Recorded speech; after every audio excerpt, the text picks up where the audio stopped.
Welcome, ladies and gentlemen, to Thursday night racing action on Freaky Fast Broadcasting. Tonight, it's the Stars and Stripes Racing League Season 7, race number 3. Tonight, the drivers are set up for Motor City 220 action. It's going to be 110 laps of hardcore racing of who is going to survive 110 laps. It's going to be a long one, but we cannot wait to give you all the coverage here on Freaky Fast Broadcasting. My name is Sam Dyer. Joining me on this journey is going to be Zach Hall. Zach, certainly we've had some great finishes the last couple of weeks. Crazy to look, though, at the stats. It has been all June White during qualifying and all of Ross Tatum coming to the end of these races. That is wild to see. Same pole setter, same winner. We could have that broken, though, definitely here tonight, in my opinion, at Michigan. This track, very different than what we've seen so far, and I'm interested to see how this Gen 4 Cup Series car performs here. We usually see them pack racing in this style of a racetrack. I think you'll see a good bit of separation here, and qualifying is also going to be tricky. These guys are going to be turning very high speeds, heading down the 1 and 3, upwards of way past 200 mile an hour. And with those high speeds, it's going to be dangerous in pack racing, which is something else we're expecting on how the drivers are going to react. Slipping and sliding, can they hold on with having vehicles to the left and right? But before we get to that racing coverage, we got qualifying underway. See the ticker. The clock is already clocking down. These drivers officially had 5 minutes to put down their fastest lap, and they're only given 2 laps to do so. And let's watch the 20 machine of Derek Offerman. Where will he be placing himself here tonight, as drivers are hoping for a good run? And Zach, I'm curious if track position's going to be as key and critical tonight, just because of how pack racing has been like with these vehicles. It will be interesting to see that for sure, Sam. I'm not sure what exactly we're going to see. We could see a ton of separation. We could see pack style racing. It's just going to depend on who's got the pace. And I mean, again, we're carrying upwards of 203, 204 mile an hour off into turn 1. This is going to be wild right off the start, and these tires should fall off a ton here. This 2 mile, really high speed racetrack, not a lot of downforce on this race car, so it's going to be slipping and sliding all over the surface with the speeds that it's going to be carrying. We could see tons of fall off, and when that happens, there's really good racing. So I expect this track to get pretty wide, and drivers look to find the grooves and the speed around here. 2 miles is the length, and drivers just by themselves entering these corners going some over 200 miles per hour on entry, and others going in at about 195 based on how well you can exit off the corner. And here's a driver hoping to top the board. Derek Offerman, 14th fastest, took a little bit of a slower time on the first lap. The second lap clocks in and bounces the 20 up to 8th place. James Lowe on his first lap going to be up to 9th, but it's Kyle McCoy currently beating out June White. And I'm looking at June White, not looking like we're going to be seeing the 09 attacking for another lap. Kyle McCoy might be that second different pole sitter this season. I was watching June White there, Sam, off of 4, got into the wall.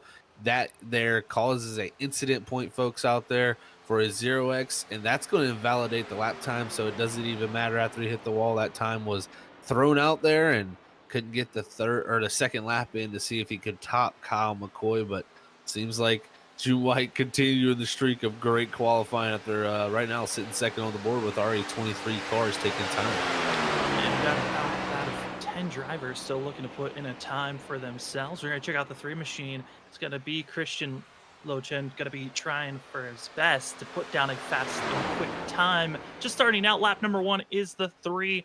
And for some of these rookies, like that of Christian Lochen, expecting some quick times, as it's going to be seeing the 6 of Chris Worrell going to be topping up to that of 4th position.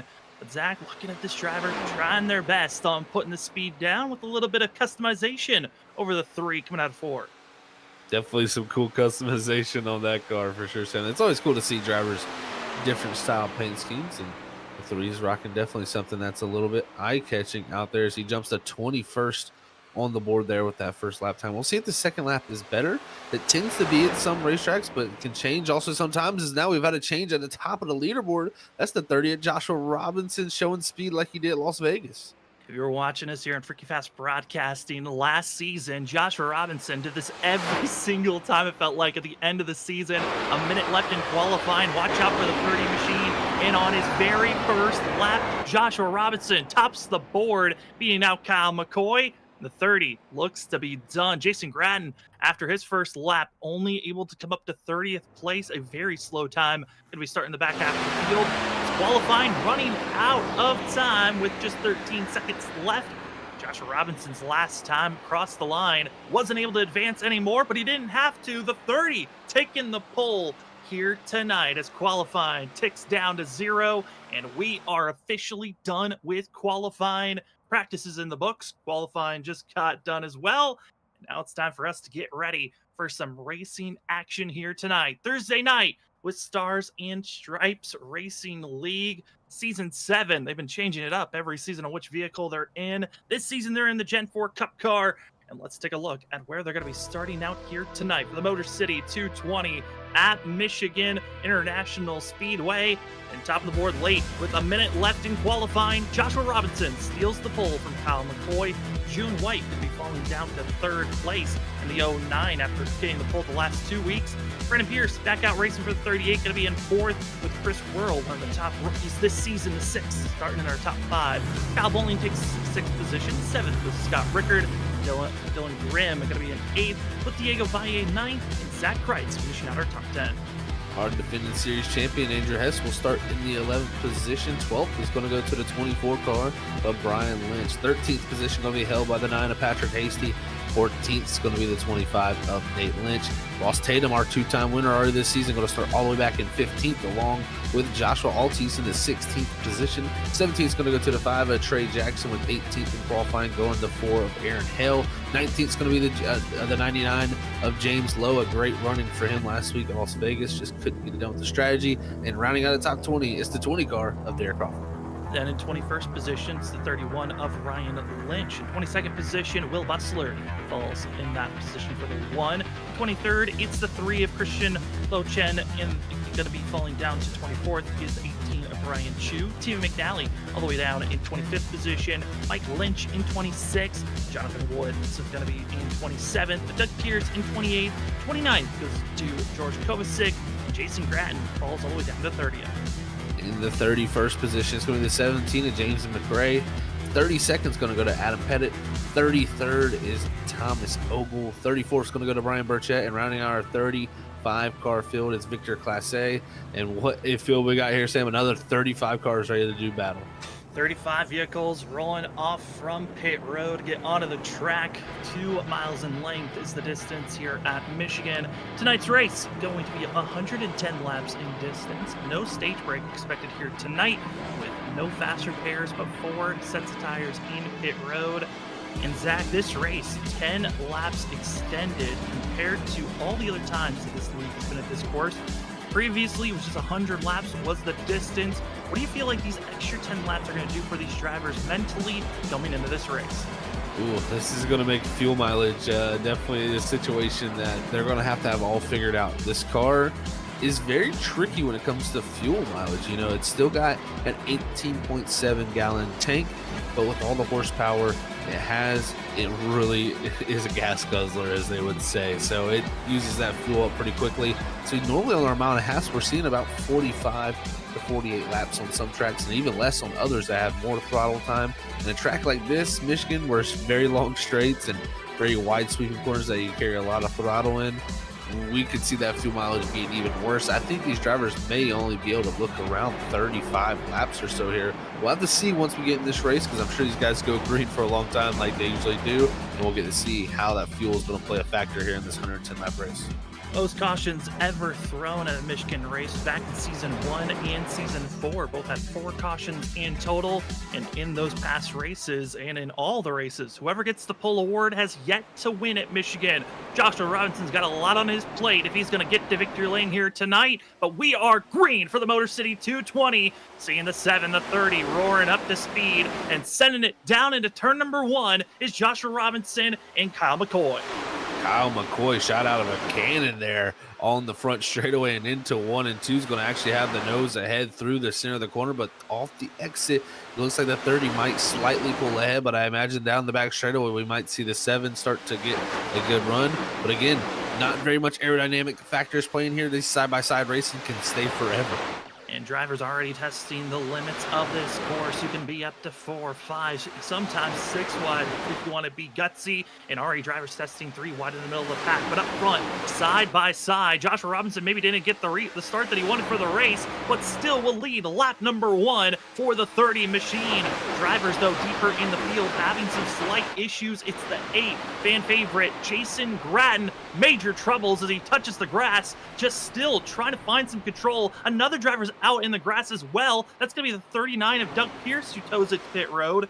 Plenty of drivers in the back, just struggling at this moment. Oh, so tough to see for Doug Pierce. Had to get that toe, like you said, Sam, get his car back to pit road, but it's Jason Gratton still trying to make that car somewhat get back to pit road, but that thing is destroyed, and that's why you see him spin after getting off of that grass. It's just that car is so hurt right now that it's probably not driving the greatest, and even down his back straightaway, he's still fighting the machine, and he'll just try to get back to pit road. Luckily, this track is very, very long, so he still has about another 15 seconds back to the group behind him, but we'll see if he can navigate the pit road here. Already, again, those early troubles. Another driver caught up in that mess was going to be George Kovacic and Victor Classe, who have both been finding themselves losing the draft to the lead group. As up front, Kyle McCoy able to take the lead position as Joshua Robinson has fallen now back to the battling for second place. Scott Rickard, a past winner at this race. He won the last time we were here at Michigan, and what a spectacular race last season was. Had over 10 vehicles right on top of one another on the white flag, but then chaos reigned, and it was the 05 that climbed with the win. He's hoping to find a little bit more magic with Scott Rickard, get himself in a victory lane. I think that will carry over, in my opinion. Even though that was the ARCA car, it's still the same body, same chassis that's sitting in his hands right now. It's just a different engine package here with this Gen 4 Cup Series version of this car. And I tell you what, I think just in anything that can carry over confidence, and right now he's showing the confidence as he's working to the inside of Brandon Pierce. And good to see Pierce back up here. Once a strong contender here at Stars and Stripes. He was a strong contender, found himself a victory lane at Auto Club a few seasons back, sister track of Michigan, and finding any type of momentum you could take from one course to another. It was a completely different car when he won that race at Auto Club, but still a similar track. Some drivers just love a track. It doesn't matter what car you're in, but that 38 does not feel comfortable as he was wiggling down even the backstretch. Wow, and I tell you what, also later back in the pack too, the 8 machine of Jason Gratton was trying to just hold his positioning as a lap car and let these guys go by, and he lost it in the middle 1 and 2. And I mean, he completely destroyed that car. I mean, the front end is gone. I'm pretty sure the right front is broken, and he does have required damage. So the 8's going to have to get the pit road now.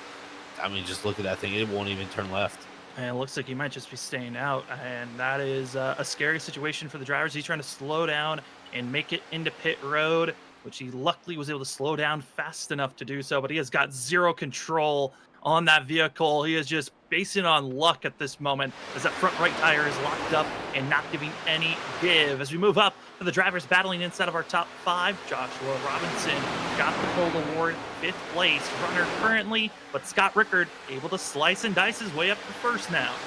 The wild other thing to see is this group is broke away. This top 5, all 7/10 within each other.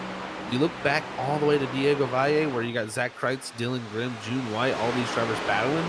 They're about 2.5 seconds back, and I wonder if this is strategy related.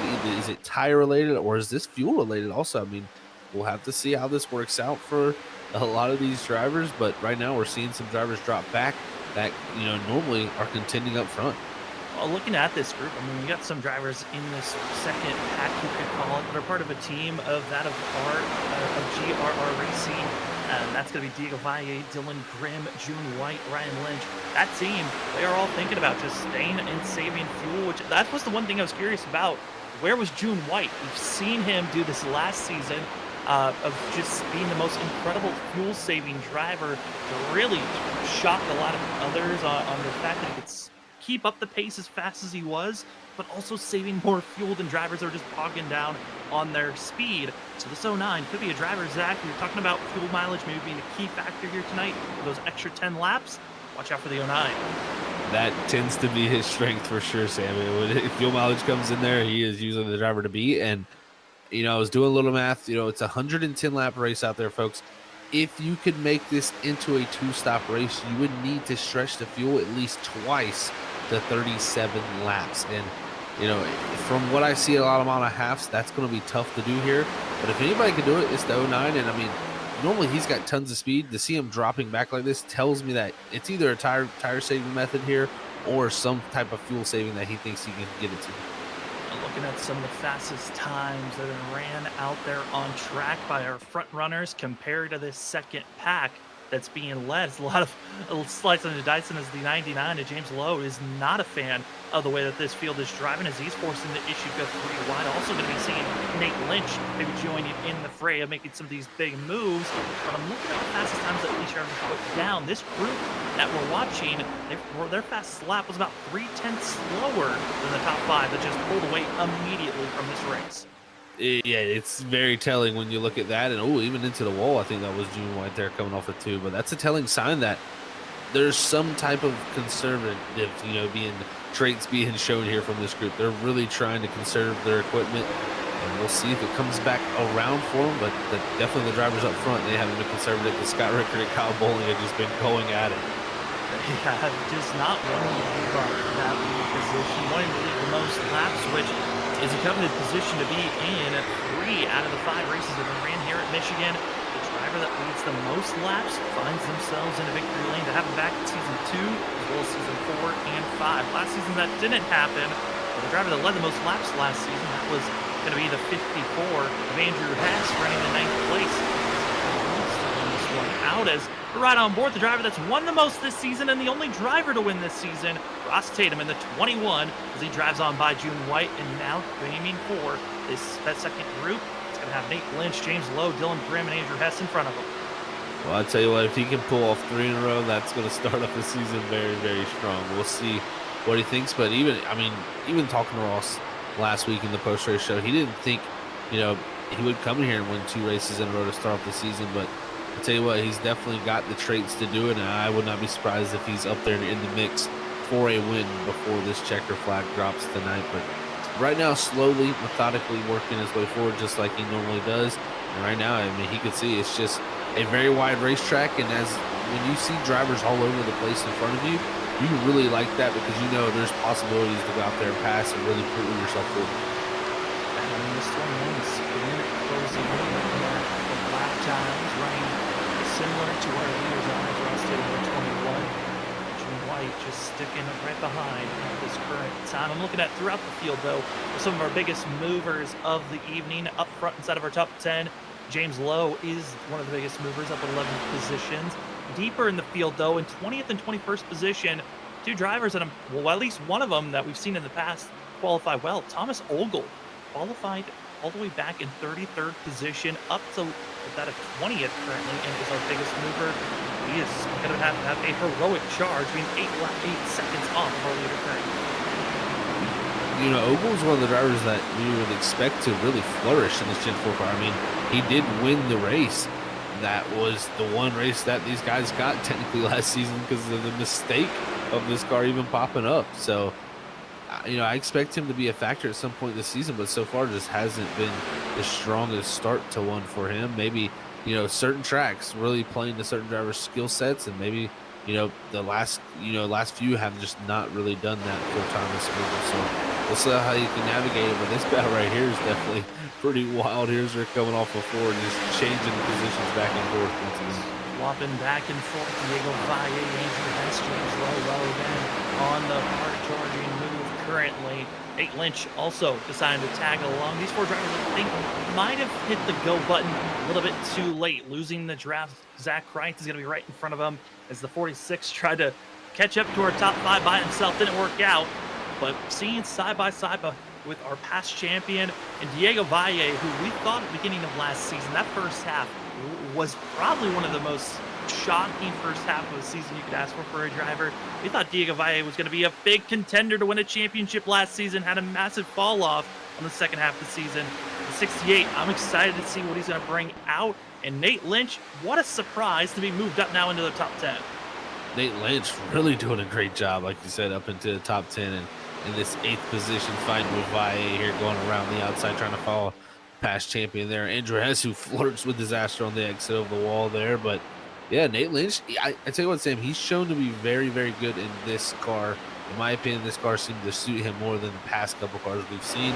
This horsepower must be to the 25's liking. I mean, he is trying to make his way forward and has done so currently, as the speed is looking good for the 25 Bitcoin machine.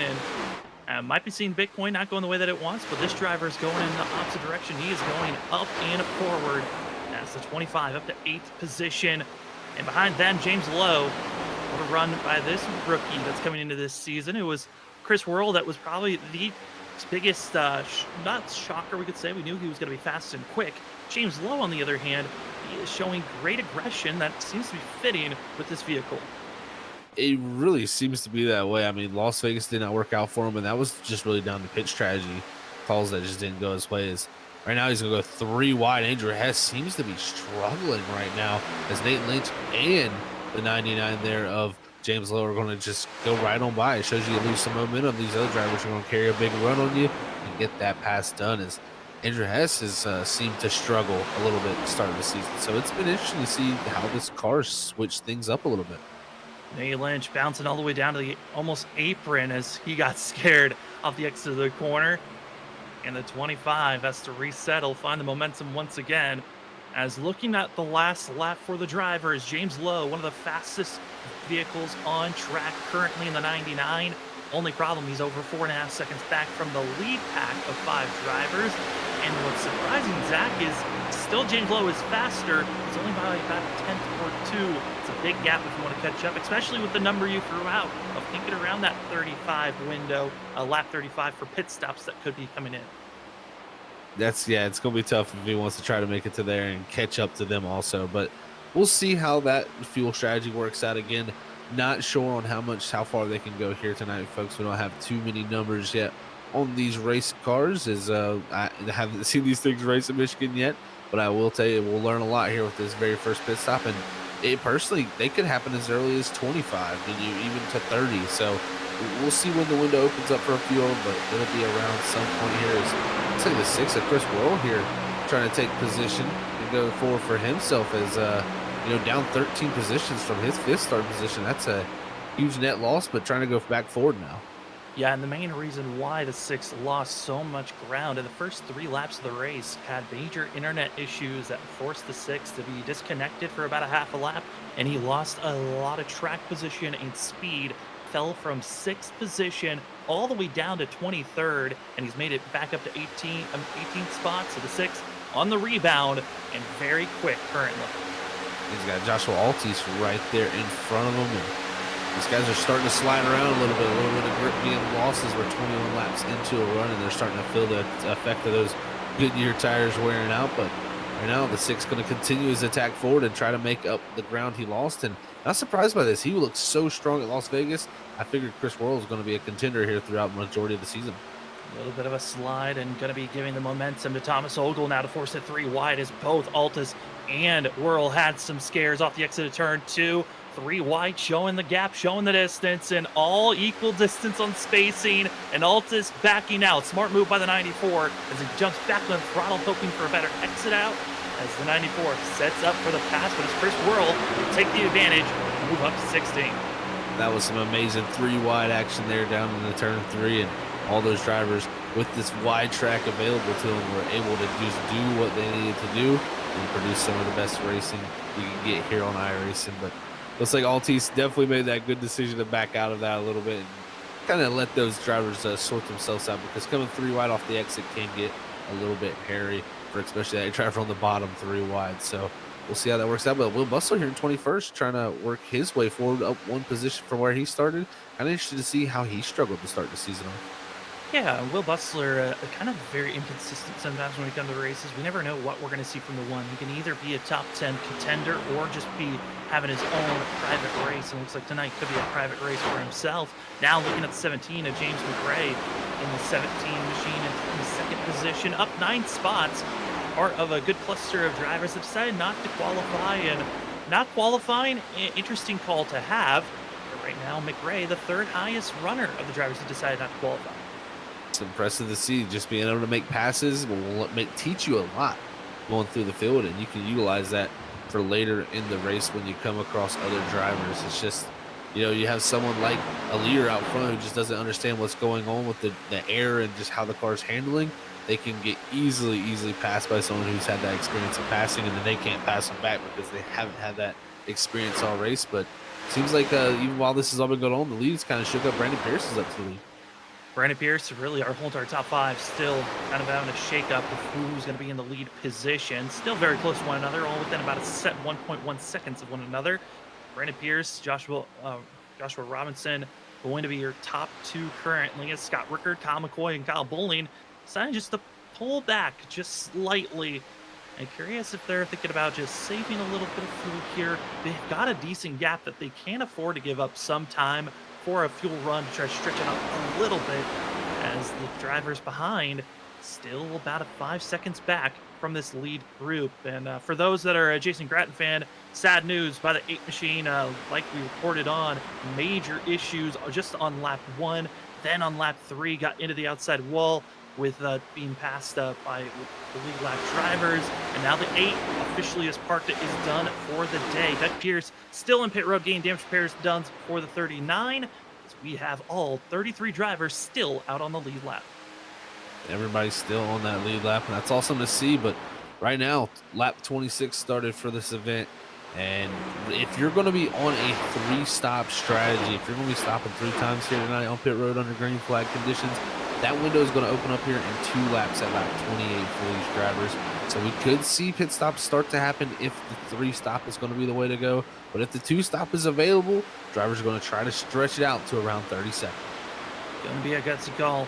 Who has the ability to stretch it? And as well, if you stretch it on the first stop, Zach, you're banking as well. If you're June White and everyone in this group, I would imagine you're hoping that everyone comes into pit road at the same time. But if they don't, how much is that going to be hurting these drivers? It can hurt a ton. I mean, if you lose the pack that you're racing in and they pit earlier than you and you have just all that open track ahead of you, well, you're not getting the help of the draft off that car ahead of you. That really helps here a ton. I mean, this track is mostly straightaways, and the best way to save fuel in a straightaway is be tucked up right behind someone, as it really can help your fuel mileage, as the air resistance is just not as great on the nose when you're tucked up in that draft. So the fuel mileage immediately raises up as the engine doesn't have to work as hard. So the drivers that do stay out that long, they're going to hope they have a few other drivers with them, because they're going to be hoping to just ride in that tow and save some more fuel for that next run. Find your friend, find your buddy, and hope that you all can stick to the strategy. It was 28 laps in of 110. Thank you, ladies and gentlemen, for joining with us on Freaky Fast Broadcasting. My name is Sam Dyer. With me is Zach Hall. Rob Moore, your Junior Rain Productions in the background, as you are watching the Stars and Stripes Racing League at Michigan. Race number 3 of the season for the Motor City 220. Plenty of racing action, and now it's the preparing part. When do you want to come into pit road? We don't know the official numbers on when. We do have a feeling drivers might think about turning this race either into a 2-stop or a 3-stop race. So who's going to have a better strategy call at the end of the day, especially with, look at the lap time, Zach. There is a massive fall off, it looks like, on the tire, as they have gone from their fastest lap for our top drivers that are top 5 and a 38.8 second lap time, now down to a 40.5 second lap time. That is a massive fall off.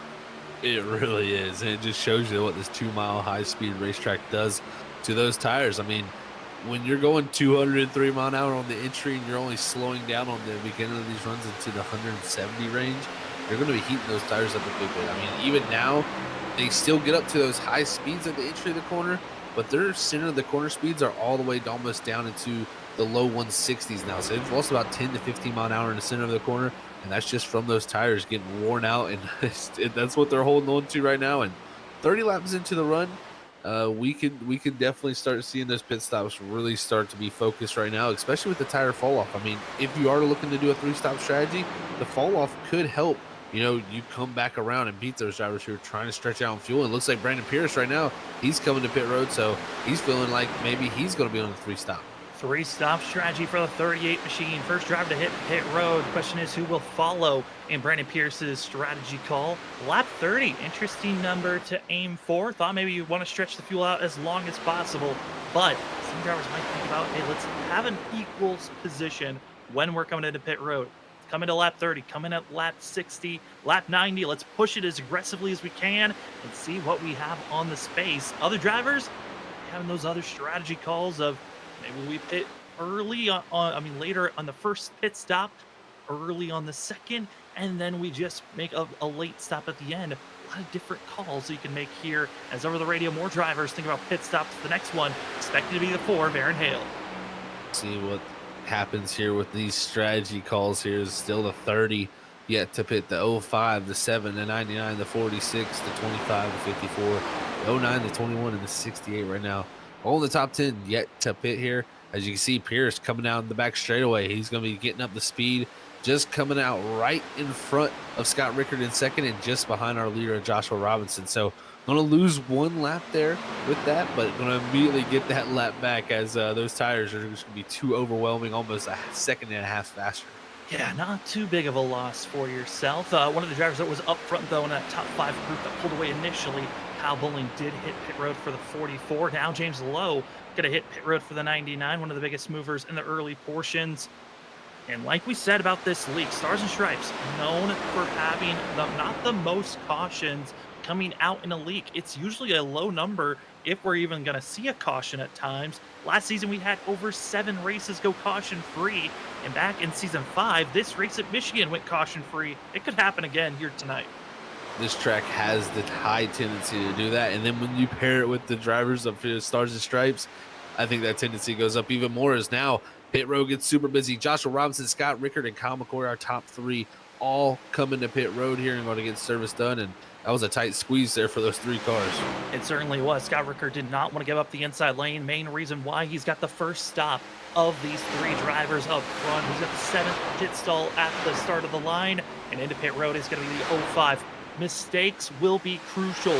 Can't slide through your box. Cannot get caught speeding. A black flag could already ruin your night, as they're seeing a lot of drivers hit pit road. We're still waiting on our top 8 drivers to hit pit road. That's going to be led by June White, Ross Tatum, Diego Valle, Dylan Grimm, Joshua Altis, Ryan Burchett, and Brian Chu, and Ryan Lynch as well with George Kovacic.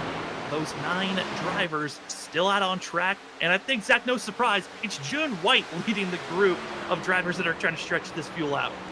No surprise at all, Sam. We could have read this one by a mile here for sure, and he is definitely looking to pull that strategy off. And right now, starting lap 35.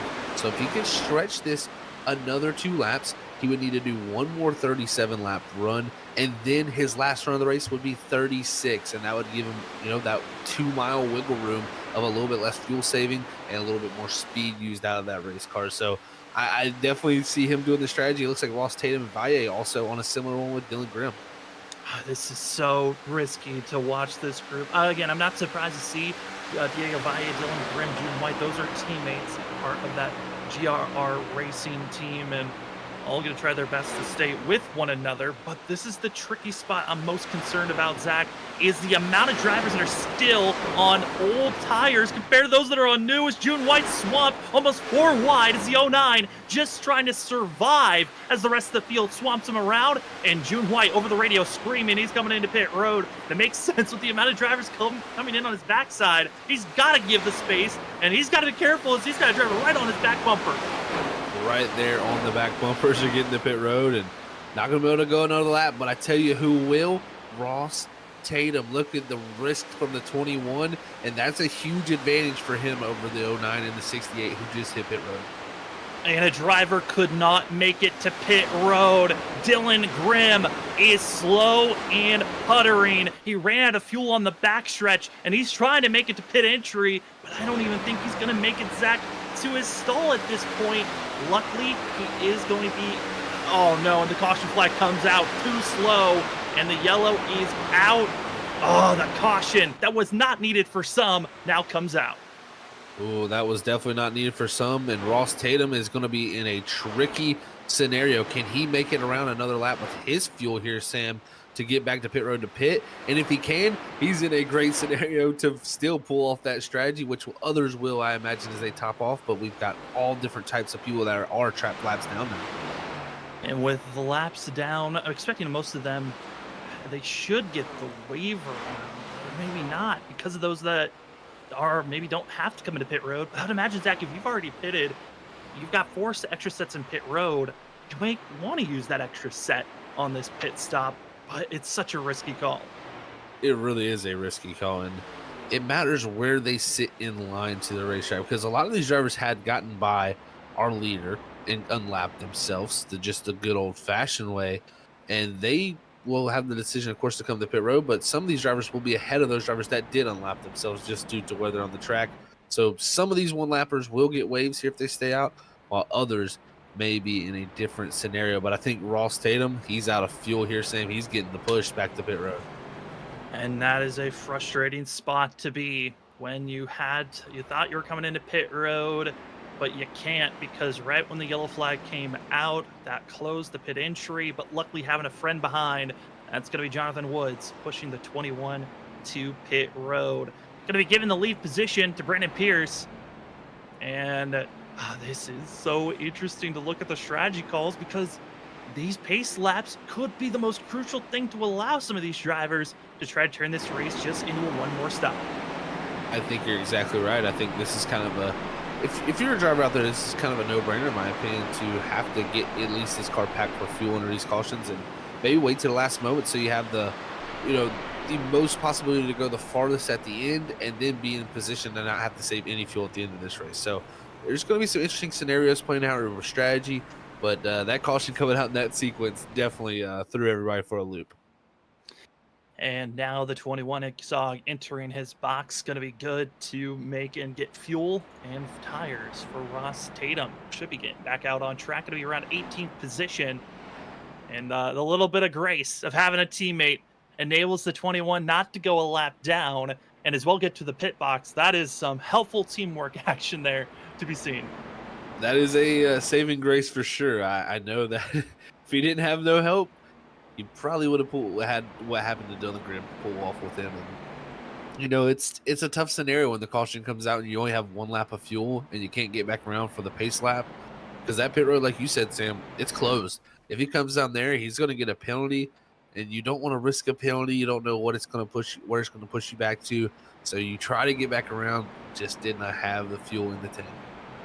An update on Dylan Grimm, who was the cause of our caution to come out because of running out of fuel and being so slow close to the racing surface. 23 is going to be currently 2 laps down after taking the tow, packing the car full of fuel and tires. So going to need some help as we got 18 drivers on the lead lap and pit stops for some deeper in the field expected.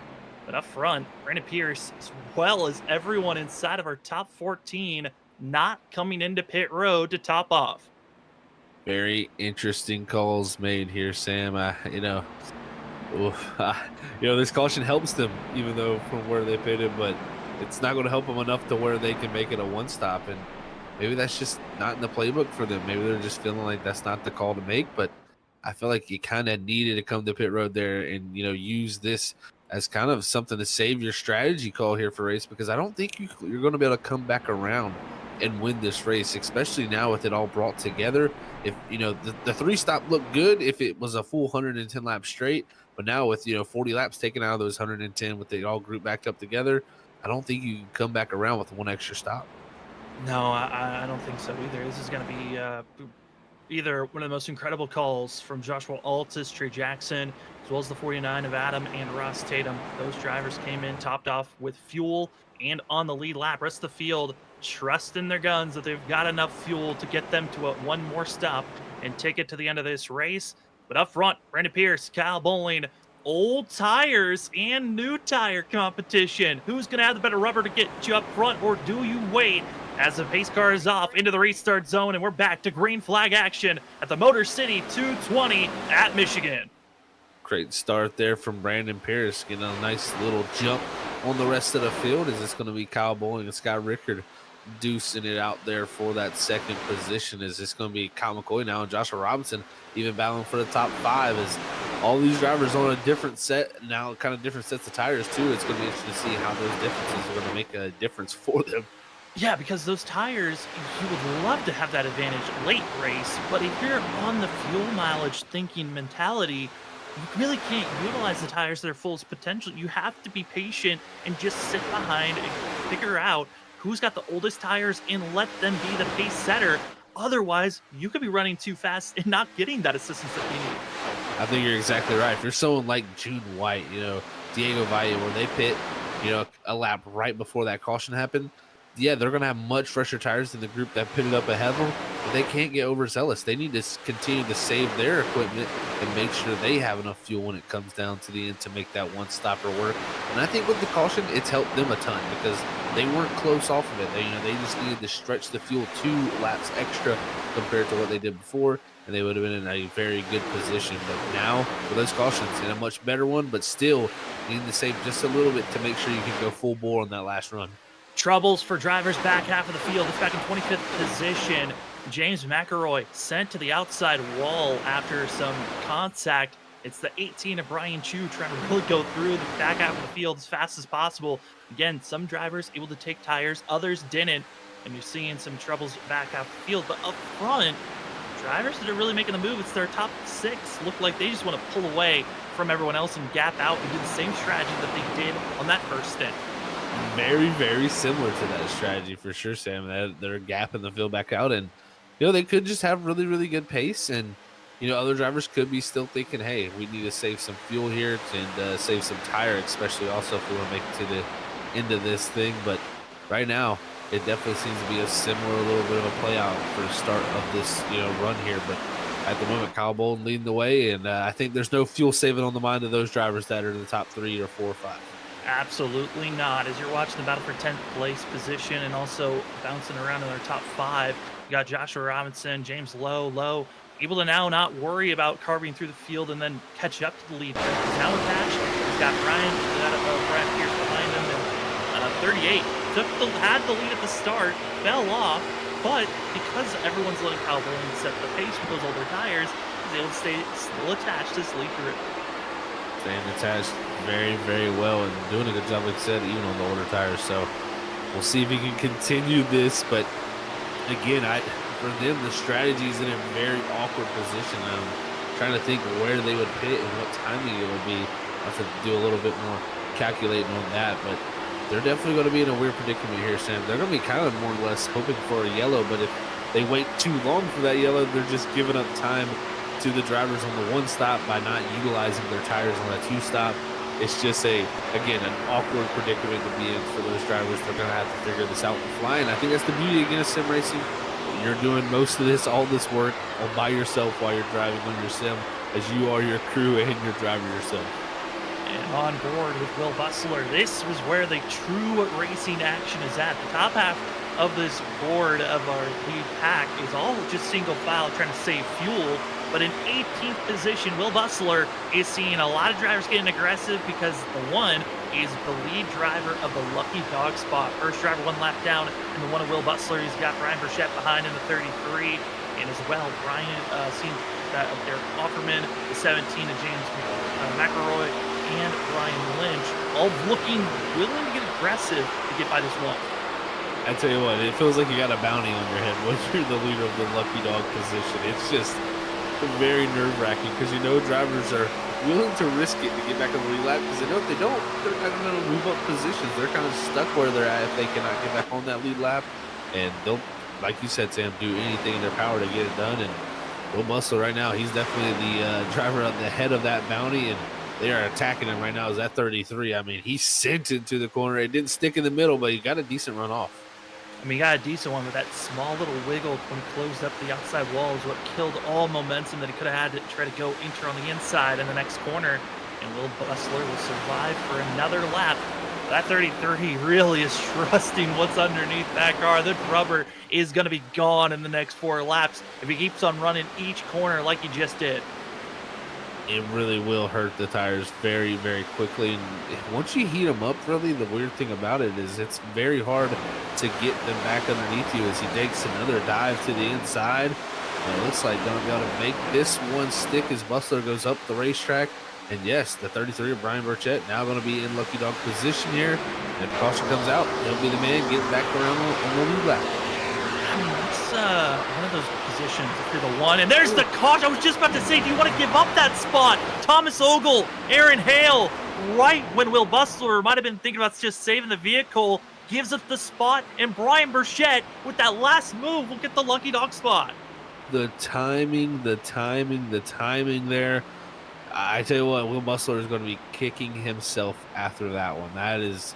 That's going to be upsetting to give that up and then a caution fly right there after that. And oh, what what a major moment that is there for Brian Burchett. He's loving how that played out, but definitely the driver's not loving it are Thomas Ogle and Aaron Hale, who came to contact here saying brought out the yellow. We got to see the aggression on one hand work out on this replay. We're going to see aggression backfire greatly. It was great to watch that battling for who was going to get the lucky dog spot, because it felt like that was where the true racing was on track. There was a little bit of movement going on in our top 15, but Aaron Hale and Thomas Ogle getting involved with one another to bring out our second caution of the race. And Zach, you talked about maybe a caution was needed. Well, here is what brings out our second caution of the day. This is huge for a lot of drivers who are up front, who are, stuck on the two-stop strategy. This is going to kind of bail them out, but we'll see what was the moment that did bail these drivers out. As you can see in the left-hand corner there, that's Thomas Ogle. He's diving into the corner, trying to clear this four. And you can see he's clear, but he's sliding up, and he's sliding up at a slow rate that Aaron Hill just is there. And it, pretty much their two lines meet. And from there, I mean, it jacks up the car, as we see with these cars week in and week out. When you hit somebody at the rear end, it spins them around, and both of them gets into the outer barrier. And what a crazy set of timing this was again for that battle for Lucky Dog. Yeah, that was a move where you might have been able to hear about Dale Earnhardt Jr. screaming slide jobs before the contact was made. It was close, but not enough space was there for the 11 to make that one stick. It brings out the caution that's going to reset this field, in perfect timing for those up front. Fuel and tires expected for the whole entire field to get their service done. But some that might think about the waiver round, Zach, is everyone that was stuck with one lap down. Those drivers will definitely be thinking about that and hoping for some type of yellow to help, keep them on that lead lap and then give them on equal footing. But at the moment, that's probably their biggest chance. So a lot of those drivers will take that wave. But this is a interesting time here. We're going to have one stop left now for these guys to make it to the end of this race with just under 60 laps to go in this event. They can all make it to that 30 lap point. So it should be an easy one stop from here, and that really bails out a lot of the drivers like Scott Rickard, Joshua Robinson, James Lowe, Kyle Bowling, Kyle McCoy, who were on that strategy of not being able to make it on the one stop before. The one stop now. God, this is going to be an interesting just run to the end. I'm curious on how the strategies now you change it up as a driver. With the initial strategy call was a 3-stop to a 2-stop for a lot of these drivers. Now everyone looks to be swapping to a 3-stop and maybe even a 4-stop if we get another caution. As we have some sad information, looks like Andrew Hess disconnected with packet loss, and with the timing of the 54 disconnecting and now trying to reconnect back to the server, the 54 might be going a lap down, and that is a tough pill to swallow for a driver that was battling for inside of our top 15. That's the worst thing to see when a driver gets disconnected like that and tries to get back in quickly. I mean, luckily it is under caution, so he'll be in a position to, somewhat not lose too many laps here, Sam. So this isn't the worst. It's not the complete worst, as drivers getting the go button for those that were trying to go for the waiver round. That is everyone going to be from 18th all the way back to 27th position, and getting their wave around and back on the lead lap. Brian Lynch, George Kovacic going to be the first drivers one lap down. Andrew Hess has reconnected back into the server, but sadly is 2 laps down for the 54 that's about to get some service done. Fresh tires and fuel to get back out on track. Scott Rickard and Joshua Robinson going to be our top 2, with James Lowe, Kyle Bowling, and Kyle McCoy going to be our top 5. We haven't done this in a while, but might as well give it a try. Well, let's try to crank it up. Get yourself ready for this restart. Get a sense on what it's like for these drivers, the roars, the thrills, and some big moves on who's going to be attacking this lead position. So I got a feeling the fuel is no longer really a question of trying to save it to the end of this race. It's now down to who can get the best track position before you have to come into pit road. And this is going to be a fun restart to watch. Again, it's Scott Rickard up front, going to be the lead driver on the inside. That 05 got the victory lane here last season. Let's see if he can hold the lead as the pace car pulls off. Let's get a sense and a feel of what it's like to feel the roar here at Michigan for the Motor City 220 as we're back to green flag action. Green, green, green.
action here at Motor City 220 at Michigan. It's been seeing a lot of 2 wide, almost 3 wide action. Big shout out to our producer, Robert Moore Jr., giving me the crank it up and the camera work on these vehicles. We've been seeing the movement up and down and all around. And because there's no fuel mileage in the mind of a lot of these drivers, it's get up front as quickly as possible. You're seeing these big moves currently. This has been a fun one to watch. Zach, I gotta say, this has been a pleasure watching on that crank it up of everyone trying to make these big moves and also seeing drivers who needed those cautions that are back in this race. It really is. These drivers are risking a lot right now, but they know it's on now. There's no fuel strategy. Everybody wants to send it, and they got to get track position if they want to be up here in the battle for the end of this race. And I tell you what, it's going to be a Titanic one because I feel like we have at least, I'd say, 8 to 10 drivers that can win this thing. Right now in this lead pack, we've got a total of 13 drivers attached to the draft that are close on top of one another. It's almost a second and a half is the difference from first back to 13th place. I mean, anyone's really got a true chance, and almost contact there it is. Zach Kreitz and Pierce into the outside wall, and Kreitz trying to slow down in the middle of the track, and the rest of the field luckily has time to get around him. Oh man, 2 drivers that were having great nights too, getting involved in this one, and that's a tough break there. It's just a little bit of a chain reaction event there as they're getting very, very close to almost 3 wide on the exit of the corner, and it just takes one simple mistake between 2 drivers, and they're in the wall just like that. And Pierce and Kreitz both with heavy damage in the front of their cars. Heavy damage on the front end, but what's been a great thing to watch is how the crew members are able to repair these vehicles. It seems like these cars, they can look horrendous, but they can certainly get those damages buffered out and still have some plenty of speed.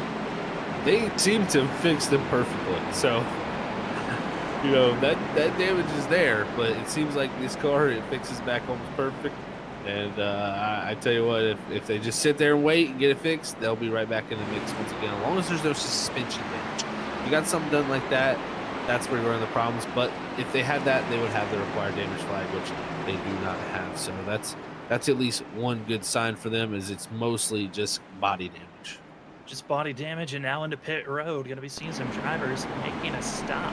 Looking for some, I think, just to top off on fuel here, Zach, which... I mean, there's a lot more than what I was expecting. Ross Tatum being the lead driver. He was up inside of our top 10, and following with is also going to be Pierce, who's caught up in that mess with Kreitz and plenty of others. This is interesting to watch. These drivers, again, did have 4 sets of tires in pit road. If they would like to use all 4 sets, they can. Curious if anyone's going to be using a set when we were only green 4 or 5 laps there. That is, it looks like we are having a few drivers use a set of tires, and it's going to be a huge advantage for them. It will be an advantage. So we'll see how fast they are on the tires compared to the group ahead, but they have less options now. So they should have 1 set, I believe, for most of the drivers who just pit and took tires there. And that's going to be the one they need for the final stop of this race to make it to the end of this 110 laps. So we'll see the strategies play out, but man, definitely a few drivers have put themselves in an interesting position now with some fresh tires. And looking at Ross Tatum dealing with some front right damage. That's why the 21 decided to come into pit road, still getting damage repairs. Same for Zach Kreitz and Brandon Pierce that were involved with that most recent caution and our yellow flag being the 3rd one tonight. Now, the most caution flags that have ever been thrown at a Michigan race was 4 back at season 1 and season 4. All the other races have had either 1, 0, or 3. As last season, we had 3 cautions. And as we are just past the halfway marker, Zach, there is the opportunity to see more wrecks, especially, I think, with the aggression level ramped up to where it's at currently. It definitely seems that way, and the more I thought about it too, Sam, there a lot of drivers took that wave, and that's why they got to come to pit road that time. So the drivers that took the wave are going to kind of have an advantage of tires now being much fresher, so they actually didn't use an extra set that I was thinking. So this is actually played into their favor, that all those drivers that did take that wave around the time before. So I think the aggression level is going to pick up with some drivers on some fresher tires farther back trying to make some ground up, and we'll have other drivers up front can once again continue to swap that lead back and forth as it's been like all night long up front. So it's going to be a twisty and turny one all the way down to the end, and I really don't know if I could put my finger on any driver that has been dominant tonight. It's just kind of been a mixing pot.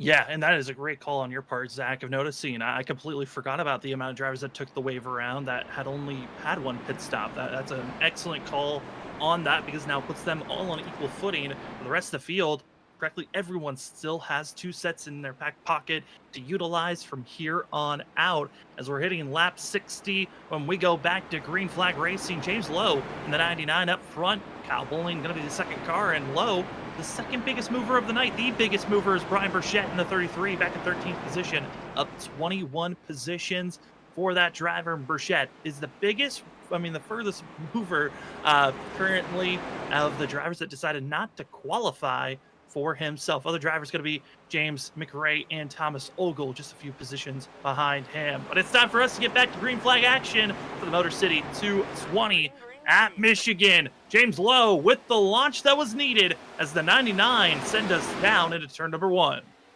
Like you said, the launch that was needed, that got him a good gap and allows the drivers behind him to fight for the scraps back in second as they go through 1 and 2. Looks like Scott Rickard made the move on the 44 Kyle Bowling, but Bowling fighting back off of 2. He's going to be on the outside, and now McCoy maybe going to make it 3. Going to go 3 wide for second place. Bowling trying to hold steady on the outside lane. He's going to have it to stack 3 wide. Meaning the 7 machine not fully committed. And there he goes. He sends it in. Almost rubbing doors with the 05. And the grip somehow held on. Woo! That's some close racing for second place. That was so close, beating and banging on the doors there through 3 and 4 almost. And the 7 had to back out of it as the 05 and the 44 continue at it. This group back here now with Chris Moore right in the middle. They're almost stacking up 3 wide. As it's starting to heat up, like we said, aggression is going to pick up now. Got some fresh rubber, might as well use it. Fuzz Squirrel, big scare for the 6. Huge save as he exits turn number 2 on the bottom end. That inside lane on the exit of turn 2, Zach, seems to be where drivers getting the most loose. And that's got to be a dangerous position to be moving forward. The more you think about drivers on the fact that these big slide job moves, some are not sticking currently. They have not been sticking. They have definitely, the outside line has looked to be the superior line for making passes and holding position on somebody. So the slide job hasn't worked too well on the bottom yet, but we have seen good side-by-side racing so far as Robinson continues to fight to the inside. Diego Valle here and really try to keep up right with this group as they're dicing back and forth. Anybody trying to find any little bit of available space on the racetrack to go forward. As drivers update on those that decided to take tires on this last stop that took the wave around and needed fresh rubber. 13th place, Derek Offerman in the 17 of James McElroy, going to be the 2 drivers that have been moving up. Also joining them with fresh rubber is the 1 of Will Butler on the outside. Thomas Ogle trying to keep the position over Brian Burchett. Burchett, oldest tires out on track of the drivers deeper in the field is the 33, and he's just feeling what it's like to be swamped with drivers with fresher rubber. Is the worst feeling in the world when you're on the old tires and you're the first one on the old tires.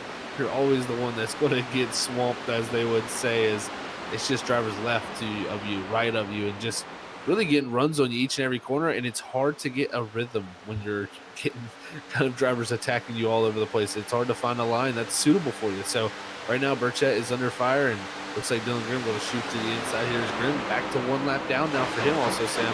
This would be huge if he can get back on the lead lap here, as he is the leader of the lucky dog position. And another driver that's also 1 lap down, Andrew Hess in 30th position. Dylan Grimm, Andrew Hess, both are going to be fighting for the lucky dog spot as they are right on top of one another. The only driver in between is Brian Burchett on those older tires. So it's going to be a very much aggression level at max level throughout the rest of this race. We're past the halfway marker. It's go time, and still 1 more pit stop expected here tonight. The question, if this race somehow stays green, is then on the drivers up front. When do you come into pit road? Because there is a 7-lap difference on the drivers that just came into pit road on this last caution and those that pitted before that. I think that is a huge question, Sam. When will they finally hit pit road? And you know, personally, I don't think it's going to be a good little bit from now. They're going to need to stretch this at least another 15 laps, in my opinion, before they look to come to pit road and get service done on these cars. So we will see how it has to work out. But right now, Kyle McCoy under attack from Scott Rickard as James Lowe looking to drive away and kind of do what he did at Las Vegas. He had some scary speed out front, just didn't strategy to go with his way. Yeah, I mean, it's looking like the veterans of Kyle McCoy, Scott Rickard, and Kyle Bowling just saying, let's stay in line, work as one, and close in as a group instead of just bickering between one another, which that is such a veteran move to just allow the front driver carry you. You know you're catching up to that leader. Don't overwork those tires just yet. Be patient with it. And this is a great move by these three drivers as Kyle Bowling has to move up just a little bit, trying to find some clean air on that front bumper. Looking for air on that nose, and this track allows it, man. It really does with how wide it is, and the grooves actually work pretty well all over this track. The bottom can be a little bit hairy sometimes with it being a little bit less banking down there. You usually tend to step out sideways, especially with these cars more, and that's what we've seen a lot of tonight. But these drivers handling it well. Is June White here trying to fend off Joshua Robinson here, and June not saving fuel no more. We're getting to see that true pace of that 09 and contending for a top 5. No surprise for me. No surprise at all. The speed is there. We've seen it the last couple of weeks. Has gotten the pole the last 2 weeks. Didn't get it here tonight, but we know the speed is there for the 09. And right now, they're kind of in a similar spot as second, third, and fourth. Stay in line, fight forward, and catch up. As seeing a little bit of movement here of Joshua Robinson going to the inside, going to make the pass. But again, it is all about the charge to the end of this race on who will be placed where when you have to make that final pit stop. As Joshua Robinson makes the pass, we are going to take our commercial break of the night. These drivers all in line, taking it patient. How will they fight to the end of this race? Again, one more pit stop before the night's done. You're watching the Motor City 220 here at Michigan for the Stars and Stripes Racing League. Race number 3 so far has been a treat, but who will get the win at the end of the day? Currently, it's James Lowe, Kyle McCoy, Scott Rickard, your top 3. When we come back, we'll see when pit stops are made and who will get the win here at Michigan.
Welcome back, ladies and gentlemen, to the Stars and Stripes Racing League. Season 7, race number 3 underway at Motor City 220 at Michigan.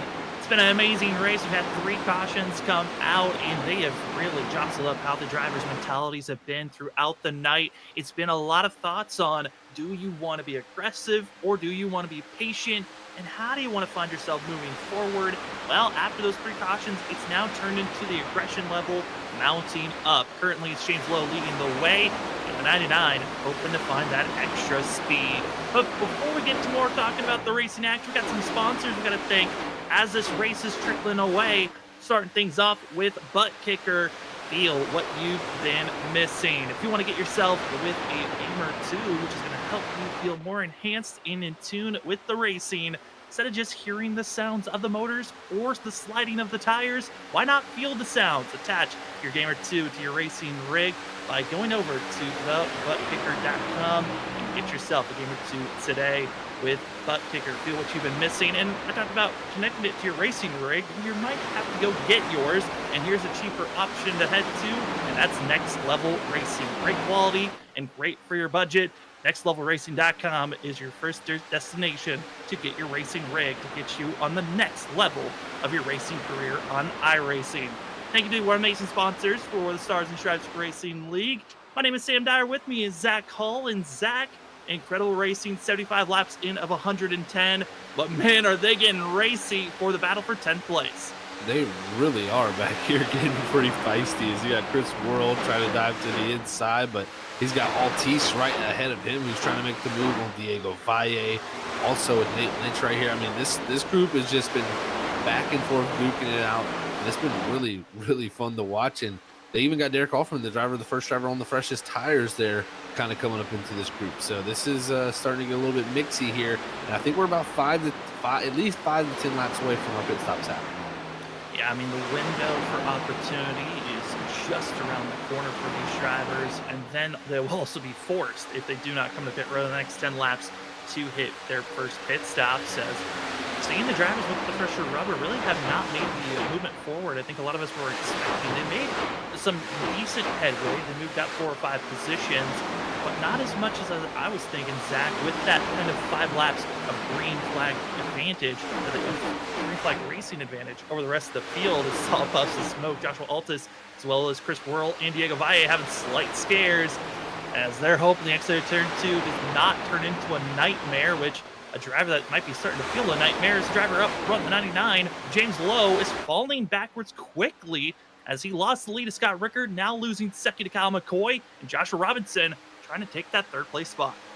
Definitely losing pace here, the 99 is. He was looking strong out front, but seems to have lost the balance of his car, and now under attack from Joshua Robinson after already losing the positions to McCoy and Rickard. And Kyle Bowling not too far behind, running much faster times along with June White. He could be looking to fall possibly out of the top 5 here if he's not careful. Watching June White's times, again, keeping up with the pace of this front group at the same time, has not been showing the pace of, I'm trying to lead this race absolutely right now. There's a little bit of trickery in the mind of the 09. We've seen that before. And for Kyle Bowling, what a run for the 44, aiming for a win, trying to get it done here at Michigan, as we are looking to get another winner. The only driver that's gone back-to-back and has won twice here at Michigan was Ken Campbell, who no longer runs in the Stars and Stripes. Could we see someone get that second win in Michigan? Scott Rickard's one of the drivers to watch out for, as he is the only one up front with an opportunity to get his second Michigan win. See if he can get it done. At the moment, clearly out front and doing an excellent job. And he's always a driver that starts off the season just so hot. I think his biggest thing, again, is he's just got to figure out how to carry that momentum throughout the whole entire season, because it just seems to slowly trickle away from him each and every season after starting very, very, very strong. And we'll see if he can fix that up. But at the moment, he's got his arch rival who's been battling him since the beginning of this league, pretty much, Kyle McCoy right behind him. So he knows plenty about him. And, of course, Joshua Robinson, he's been making his name for himself the past few seasons. Yeah, I mean, Kyle McCoy, Scott Rickard, the most Waynish drivers in Stars and Stripes history. You take the combination of these drivers for that of Kyle McCoy and Scott Rickard, they've finished a lot of these races, but in total, this series has ran over 120 races in their 7 seasons so far. And Scott Rickard, Kyle McCoy, they have won 47 of those 120 races. So they're the ones that are always to look out for, race in and race out. As some drivers hitting pit road, it's going to be James Lowe and Joshua Altus making their early pit stop. Not too surprised by this. 30 laps to go in this race. They're going to hit pit road here. Ooh, some door banging there between the 6 and the 68 going off of 2 as they're getting after it. Might as well just trade some paint through the corner. Might have to do it once again through 3 and 4. And Chris Worrell's not a fan of it. He'll back out. Now going to go for a crossover move and just in front of the 17. That's not the safest way to do it, but that's one way to do a crossover move. It worked, so he'll take it. But he's lucky the 17 was pretty heads up there and didn't, or maybe did have to check up, but did whatever he needed to not to, cause any problems. And Worrell moves on to the 6th position and continues his charge back after his little bit of issues there with the connection early in this race. But as we're saying that, the battle for the lead's on now as Kyle McCoy's to the outside, Scott Rickard. Kyle McCoy trying to set up, take the lead position. The drivers all throughout the field starting to scream out. They're coming to the pit road. There's been a couple that have already made their stop. But of this front 5 group, Kyle Bolling's now going to hit pit road for himself. Nate Lynch in the middle of the pack coming into pit road, but man, have they been getting aggressive up front and some big scares as well, Zach. There has definitely been some big scares. Kyle McCoy right there was hanging on by the seat of his pants right there off of 4, and luckily had enough space to have that moment because it could have got Scott Rickard and Joshua Robinson out of shape, but Scott Rickard's going to take advantage of it and pull a little bit of a gap as now Robinson's going to go to the outside, and it just shows one lap you can be contended for the lead, and then the next lap you could be almost about a second back after just a huge moment like that for Kyle McCoy. And McCoy doesn't want to test his fate on the tires after that big slide. He's going to come into pit road, and over the radio, June White, who's running 4th at the moment, he saw that action and said, what a driver over the radio on the backstretch after seeing that save. And 09, currently one of the fastest drivers up front, trying to catch up to that of Scott Rickard, and seeing the O numbers making their moves forward. They definitely are, and that 0 in front of the number must have helped them a little bit there with the speed they're carrying, because it's definitely looking strong for them. As check out Brian Chu back here in the 11th position, and he's had a few good runs to start off this season, and right now trying to get another solid top 10 for himself. And right now about 4 seconds behind Brian Burchett and still yet to pit on a little bit fresher tires.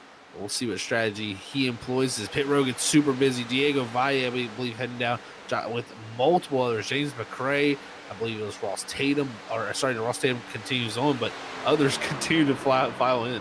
Yeah, it was the 49, 33, 17. All came into pit road, almost running into one another. Scott Rickard over the radio coming into pit road this time by.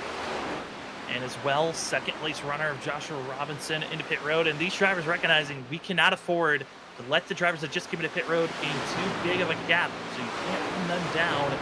But as well, Zach, I mean, with how we saw the tire wear difference between 4 to 5 laps compared to others, this could be a massive swing for the drivers that do the undercut currently.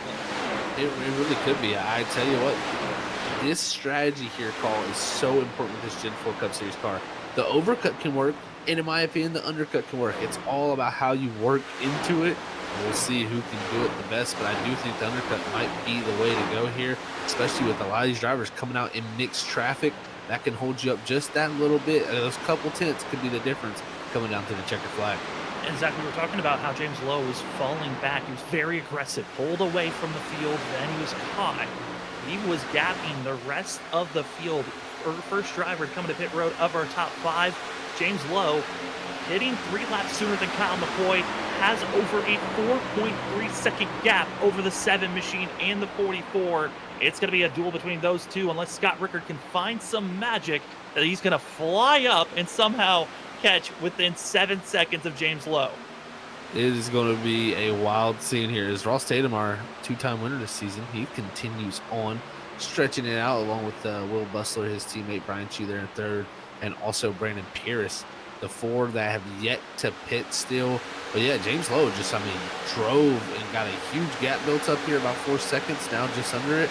But I tell you what, I think that's going to quickly dwindle. He's going to have to try to do a good job of going fast, but also managing those tires because you can't fall off too much. Those last 10 laps could get a little scary for him with that 7. That it certainly can be. Currently looking at last lap, James Lowe, Kyle McCoy, almost a full half-second difference as Ross Tatum still out on track. Same for that Will Bustler, Brian Chu, and Brandon Pierce banking on a yellow flag to come out, which throughout a green flag sequence, we've seen a yellow flag come out. So I'm not surprised that these drivers are staying out and just banking on some type of help and assistance. But they have only got about that of 4 to 5 laps before they're going to be forced into pit road. We're going to have to quickly get it done, and we'll see how much time they've lost too, because that's the thing with the overcut and the undercuts is, the time lost on pit road can be a huge amount. And I mean, Ross Tatum right now, for example, out there, folks, running a 40.5 around this racetrack. James Lowe, 39 flat. So he's a second and a half faster, and it was even faster than that before as, Lowe's tires are continuing just to trickle off and fall off a little bit. But, I mean, a second and a half every lap, you pit 10 laps later than someone, you're literally 15 seconds behind them. And I'm trying to do some quick math to figure out how far back Scott Rickard is from Kyle McCoy, looking to be about 3.5 seconds difference, so equal distance between James Lowe in 5th place back to Kyle McCoy, and then Kyle McCoy back to 9th place where Scott Rickard runs. Those are going to be the main factors, drivers that I've got in my mind of who's going to win this race. Was it the driver of Kyle McCoy that pitted 2 laps earlier than Scott Rickard, or was it going to be James Lowe that pitted 5 laps sooner than Scott Rickard? The 05 was leading the way when this pit cycle started out, as Ross Tatum still out there on track. Same for Brandon Pierce, waiting for this race for their final stop of the night, and they're banking on a yellow flag, and it's not looking great that it's going to happen. It is not looking likely here. We're very spread out. Everybody seems to be kind of chilled out after coming off a pit road. Sometimes those cold tires can be the worst time for drivers, and a lot of drivers already hitting pit road. You don't have too many cold tires, so everybody's in the clear now. And it looks like Pierce, he's going to come to pit road and wait no longer as Brian Chu did the lap before. Now just Ross Tatum yet to pit, and remember, he stretched it 37 laps the first time around. We could see him go another 3 to 4 laps, but I doubt he's been able to save the amount of fuel he did previously. Brandon Pierce into pit road. I actually had to take it away. It's actually not a 3-horse race that I'm looking at. This has now turned to a 4-horse race. Joshua Robinson is tagging along with Scott Rickard, the 30 machine. He is waiting to pounce in 7th position, right on the back bumper of Scott Rickard. They are on the charge to catch up for that 7 and 99.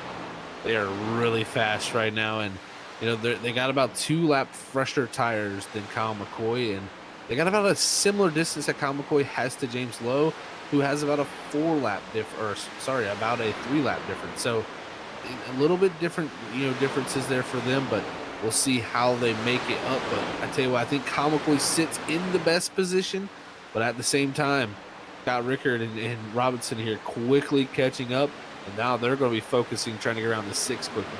I mean, just looking at the lap times, it's so interesting to see the differences as now Scott Rickard and Joshua Robinson have gotten by Chris Worrell for 5th position.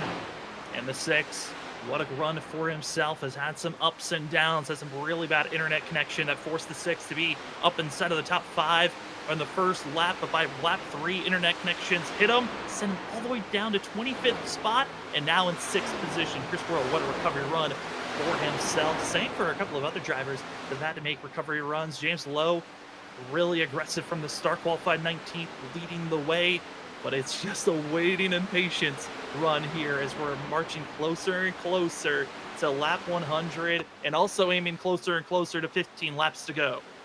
We're getting there for sure, Sam, and when it gets down to that point, these drivers are going to be giving it everything they got. And with Ross Tatum, who pitted just that time before, he is about 21 seconds behind James Lowe. So to put that in perspective, folks, he has got really not much of a chance to run any of these guys back down. Biggest thing for him here is if a caution did come out, he would be sitting with pretty fresh tires, but still not in the best position to go 3 in a row.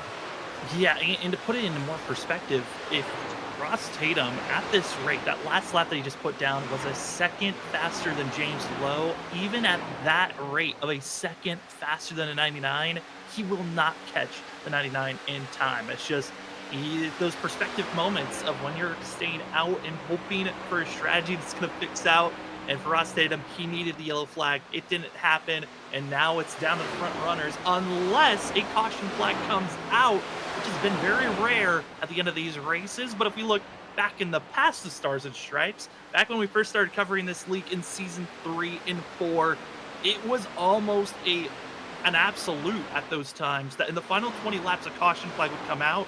But since season 5 and 6, they've really cleaned it up, and it's been amazing to watch this racing as Joshua Robinson no longer wants to just be the second driver in line, getting a little aggressive as they get by the 44. He did get a little aggressive there to clear that 44 of Bowling and keep right up to the rear bumper of the 05. And right now, they're about 1.2 seconds back from Kyle McCoy. So not too far, and McCoy a half second back from low. So it's heating up for sure here. And in these final 10 laps, we're going to have a lot of positions changing in this top 5 here. I'm looking at the numbers, and if they stay the way that they are, Kyle McCoy will get by James Lowe, but Scott Ricker, Joshua Robinson will be able to close in on Kyle McCoy and catch him in the next about 7 to 8 laps. And that's plenty of time to leave with some action. As you see the data on the advancement, it is just a constant chipping away. Is that Scott Rickard and Joshua Robinson to Kyle McCoy? 2/10, 3/10, it's just gains all over the board for them. And McCoy about a half second faster than Lowe. And what Scott Rickard and Robinson would love to see is Lowe hold up this 7 just a teeny bit. If he can lose a half second here in one of these laps, that would be a huge loss. But they're side by side now, so this is going to make them possibly lose some time as Robinson needs to make this pass quickly. I don't think Rickard needs to fight this too much because this is hurting their chances. How long can you be patient? And for Joshua Robinson, he couldn't wait any longer. Wanted to make the pass now, and the advancement is set. The 30 now going to be in 3rd position, catching up to Kyle McCoy. The difference between 1st, 2nd, and 3rd is down to a second as Kyle McCoy makes the pass for the lead. James Lowe just gets to have the best shot of the battle for the win as Joshua Robinson and Scott Rickard are coming in quick. That was such an easy pass for the 7. The tire difference was just too much for that 99. Could not hold Kyle McCoy back, and he just dove to the inside and cleared him. But now, how fast can Robinson in the 05 and Scott Rickard get to the 7 of McCoy now, and how long will it trouble them to get around the 99? Because the longer this goes, the closer this gets to the tires starting to even out. That center of 3 and 4, I just was watching that 05 wiggling constantly. That 05 is wheeling this thing. These cars are unsettled, and they do not look comfortable through these corners. They're maxing out their speed. They're working the wheel, and it is every corner hoping and trusting that you're not going to spin out. I think that's the one thing I love more than anything about driving these cars as a driver myself. When it comes down to go time, when you get to really unleash this car and use everything in its power, you will get super sideways and just drive through it. It is really a work of art to watch, and these drivers right now hanging on for dear life, but trying to go as fast as humanly possible so they can gain on that 7. And now to 30, he's at the 99. How do they make this run? Trying to set up how to get by as well as lap traffic in front of him. That's going to be Mike Lynch in 3rd, 26th position. How aggressive will the 2 decide to be here? As for Mike Lynch, he's got a 1 lap advantage over Kyle McCoy, but that battle for 2nd place, James Lowe, as well as Scott Rickard. Let's go 3 wide, splitting the 99, and Scott Rickard not wanting to give up. He sees an opportunity to move into 2nd place, but Joshua Robinson fights on the outside, trying to get up to speed. You see the wiggle, and Robinson, Scott Rickard side by side, as it's less than a half a second gap to catching up to Kyle McCoy. You can see them all in the shot with just 10 laps to go here at the Motor City 220. This is building up to be one heck of a finish here as Kyle McCoy trying his best to hope those guys continue battling as Rickard did clear that 30 as now they head down the back straightaway. They got to continue not to squabble too much because they need to catch the 7 before they really focus on that. And I think if you're Joshua Robinson, take note of that. If you can see the 30 or the 05 get held up a little bit trying to pass the 07, that's when you attack for a 3-wide maneuver like the 05 did. That was a great pass from Scott Rickard. It was a great pass, and for Kyle McCoy, he's got to be thinking, what if this was past races here at Michigan? That was the final lap if we were in past races, and Instead, we got an extra 10 laps that you have to work off, an extra 20 miles you have to defend, and Scott Rickard has got 9 laps now of figuring out how to get by this 77 that looks to be a sitting duck, and there's just looks to be, Zach, just too much pressure and so much time left. This is going to be so tough for the 7 to hold these guys back. With the difference on tires, it's monumental. I mean, before we used to talk about the next-gen car, you have a 2 to 3 lap tire difference. It's nothing usually when you catch the person. This car, it's a completely different ballgame. The aero disadvantage of being behind someone is not as dramatic. You can much easily close into a person and really use that tire advantage to your likeness, and Scott Rickard driving it into one there to close down the gap. It now is down to a solidified 2/10 between first, second, and now 4/10 under, back to third place. Joshua Robinson is not done with this run just yet, but it's been slight little mistakes, slight wiggles through the center of the corner. That's not enabling the 30 to keep up with the 05 of Scott Rickard. Rickard wants to go back-to-back at winning at Michigan, winning last season, and winning here tonight. One of the 05's just got to make one more pass, and this could be the setup. Right on the back bumper as we head down into turn number 1. Scott Rickard showing that he's going to the inside. Here we go for the first pass for the lead in the final 10 laps of the race. Kyle McCoy needs a massive surge on the outside. He's trying to go up, but a little bit of a wiggle. That rear end is peaked out, and it's the 05 with the nose as they come out of turn number 2. Great run off the bottom from the 05 and is able to almost pull a full nose ahead as they head down to 3 and 4. This is the prime spot to be in if you're the 05 of Scott Rickard, and he's going to clear the 7 in the center of the corner, try to slide up and take that positioning, because here comes the 30 of Joshua Robinson. He's now trying to attack this 7 down the front straightaway, and if you're Robinson, you need to get this pass done quickly if you want to have a shot at that 05. And McCoy is not just laying over, comes down, giving a little bit more of the draft assistance, but McCoy moves up into the third groove, and Joshua Robinson kinked out, yawing through the center of the corner, and he's still fighting and clawing, and not as good of a run, and Robinson settles in. Scott Rickard going back and forth, and the wiggling is actually helping the 05, as we're seeing these drivers still within 2/10 of Rickard, but each moment that passes, Rickard gains bigger and bigger. Big slide, though, for Scott Rickard. I mean, he literally threw tire smoke off the right rear tire through the center of the corner. Same for James Lowe back and forth. He had a huge slide off of 4, and I'm telling you what, these drivers are holding on for dear life. They're pushing harder than they pushed all night long. It's making these tires in the worst position they've been all night, and now they're just trying to hang on as it looks like Robinson will clear for the second position. This ain't over yet, folks. I think that 30 has something to say. This 05 looks to be struggling a little bit on the exit. 5 laps, 5 perfect laps that you need. Any slight mistake could be costing you a chance to win here tonight and be the second different winner this season, and to set yourself up for the playoffs later on. Kyle McCoy, even with his older tires, putting the pressure on Joshua Robinson. If Robinson has a massive slide, McCoy could be in trouble, as the 7 just needed a better run off the exit of the corner, and Zach, it just looks like the tires are just not there for the exit in the straightaway speed. Did not have a great 3 and 4 there, so we'll see if he can regain back here, as 1 and 2 last time by. He looked very, very strong. He needs to figure out what he did wrong there in 3 and 4, though, to fix those mistakes if he wants a shot at that 05 out in front of this field. This 30, though, he's hungry. He's hungry for a victory, and we could very well see this get pretty spicy right here coming down to the end.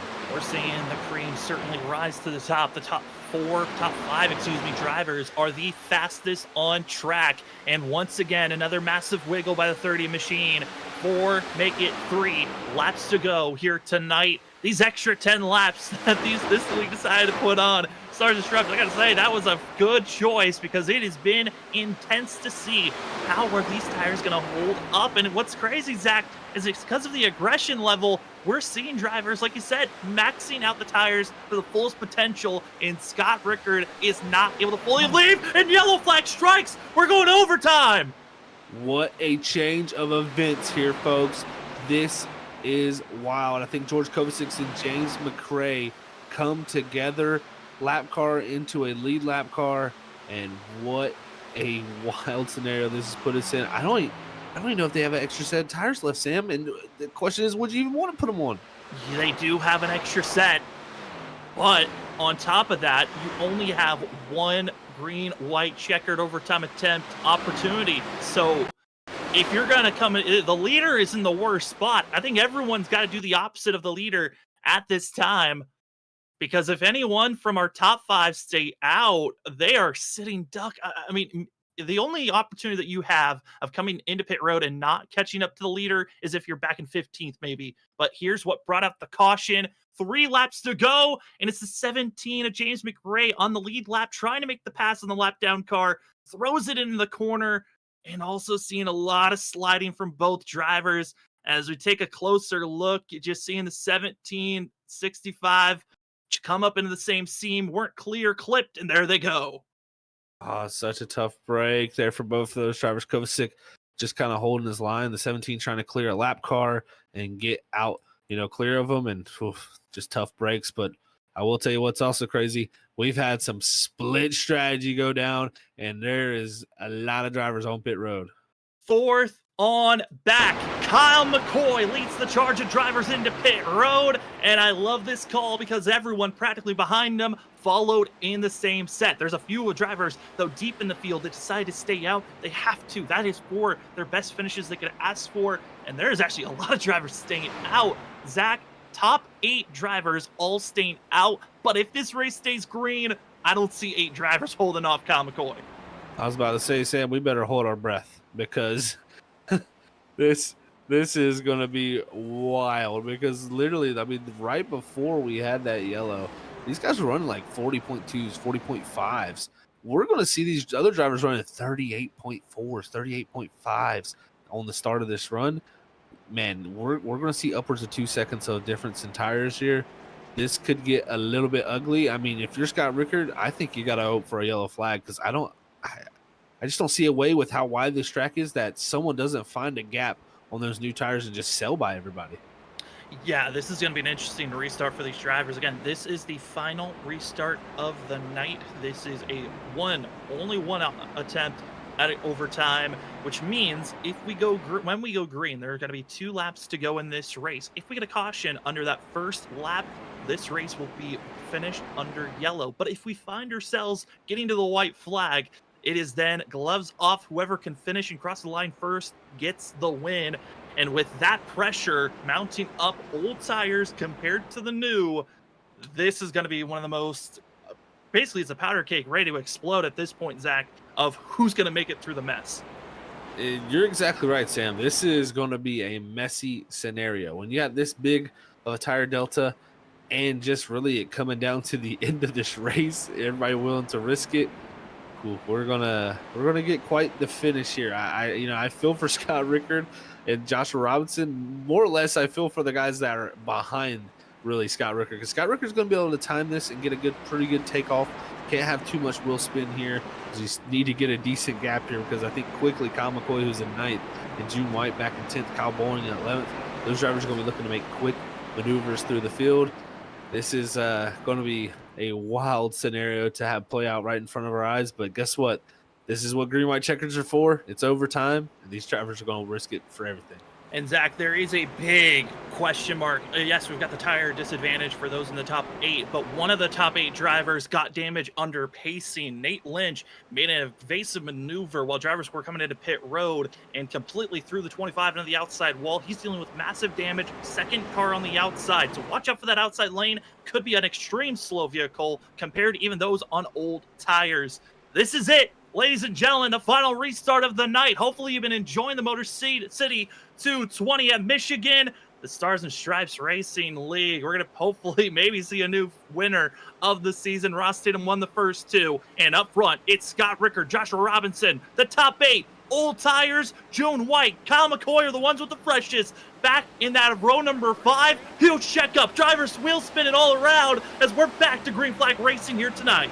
This is best case scenario for Scott Rickard. They're wrecking in the grass farther back there. I think that's going to keep us green, but this is best case scenario. Scott Rickard got a huge jump. All the other drivers spun their tires, and it's stacked up the field. Kyle McCoy here is going to have to navigate his way through.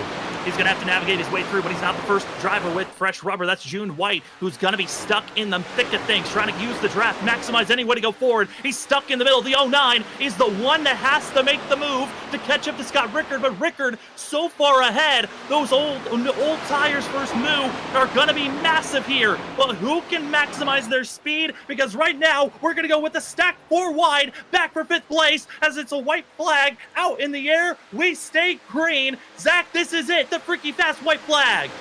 1 lap to go, 2 miles, and can June White catch up to the 05? He has the gap, but they're just gaining so fast, there's going to be no chance for him. June White already to the back bumper. It's less than 2 tenths. Heavy block down to the apron. Going to be forcing June White in the 09. They're all both contact the 09, hoping that make this pass work. But how much time is going to be lost? Diego Valle on the back, coming on the outside lane. He's hoping to have the run if possible. It's going to be a mad dash to the end of the line. Lots of momentum. June White into the wall. Diego Valle, June White, side by side. Diego wins. Diego Valle gets it done. What a run, and he had to cross under Scott Rickard, who was sliding up the racetrack. I'm telling you what, Sam, that's a finish for the books right there, folks. That was excellent, and Valle gets it done, but June White second, Kyle McCoy third. 14 hundredths of a second. It was so close. All that June White had to do was not touch the outside wall, and he just tapped it, and it lost all the momentum. And Diego Valle, who got the clean run on the outside lane, just kept with the momentum, got the run, had the spacing, and it's the 68 getting the win here tonight. June White, he'll be at the line having fun with his teammate, but that was some great action between the teammates up front. What a finish, man. That one was excellent. Loved every bit about it. If I was Valle, I'd be celebrating like that too. Gets to burn it down. It's the 68 of Diego Valle. What a finish at the end. We've had a couple of great ones this week, but for us in the booth, we're going to step away, catch our breath, get prepared. It's the post-race show. We'll talk to Diego Valle, our winner tonight, June White, Kyle McCoy, and as well a spotlight driver right after this.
What a finish. I would love to say that's the best finish we've had on Freaky Fast this week, but we've had just incredible ones back after back. If you haven't been watching on Freaky Fast Broadcasting these last couple of races this week, you might as well subscribe because you're missing out on some of the best finishes you could ask for on iRacing.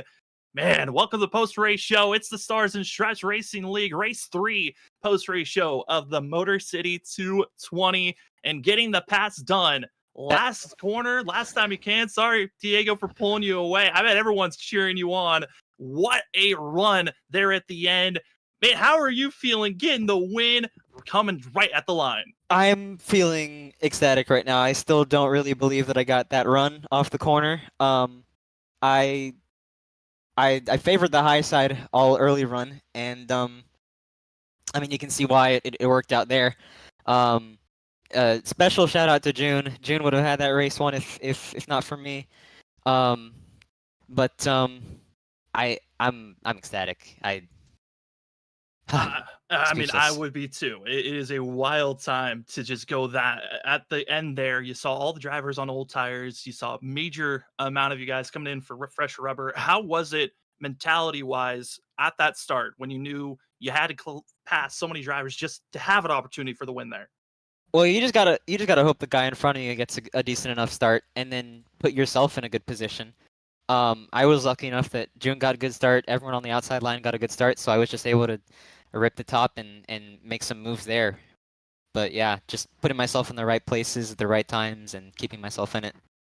And that you did. You get your win here at Michigan. I mean, Diego, I know it's kind of hard to think about the future, but we're heading to Darlington, Pocono, the next couple of races. Is it hard to think about future races at this moment, or are you just soaking this one in? If I'm thinking about any future races, it's playoffs at this point. I gotta celebrate this win, but it's playoffs from here on out. That's where it counts. And we are excited to see that you're now locked into the playoffs with this win. Diego, I'm going to let you go celebrate and have fun with this one. Before we officially let you go, though, the floor is now yours for any shout-outs. All right, shout out to my parents, shout out to my little brother Pablo, my little sister Paula, my teammates June, Dylan, Ryan. Thank you all for being there, and just great race. It was a wild one, and it was a last lap, last front stretch pass you could ask for, and that's the 68 getting the win. Diego Valle, congratulations on getting your win here in Season 7. Enjoy this one, and good luck next week. Thank you. I'll see you next week. Can't wait for it. Again, that is going to be your winner here tonight. Diego Valle, feeling excited, ramped up, but takes the joy away from the driver that we thought was going to get the win, the 09 of June White. June, man, you almost had it, but it was the exit of 4, lost the momentum. Man, how are you feeling, though, after that run at the end? That was when we were running, I think it was a pack of 6 of us with about 30 to go right before the last green flag stops. I was like, I hope the broadcasters are having a blast, because I know they're gonna, I know they're really gonna enjoy watching this race. And yeah, it was as fun as it looked. That's how fun it was racing it. Just had a great battle for most of the.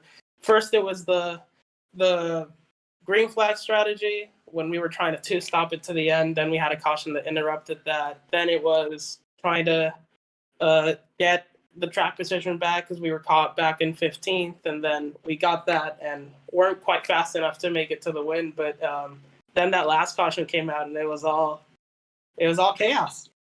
That it was. I mean, let's go back after, like you said, there was a lot of strategy changes. How was that? We saw as a team, you guys were trying to save fuel, it looked like at the beginning, and kind of work as one. What was it like in the comms with the team trying to change all your strategies on the fly here tonight?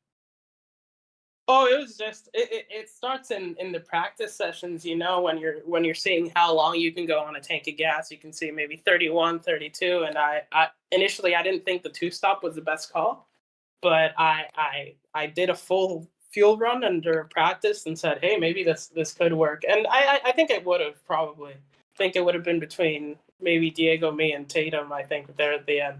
But the important thing was what happened at the end, right? Like, caution comes out with 2 to go. It's a green white checkered. It's all chaos for everybody. You gotta go now.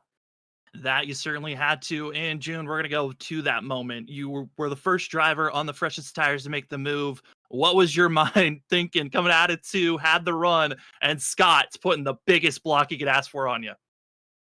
Well, the thing you're hoping for, because these Gen 4 cars, it's really easy to spin them on a restart, and we only had 1 green, 1 checkered.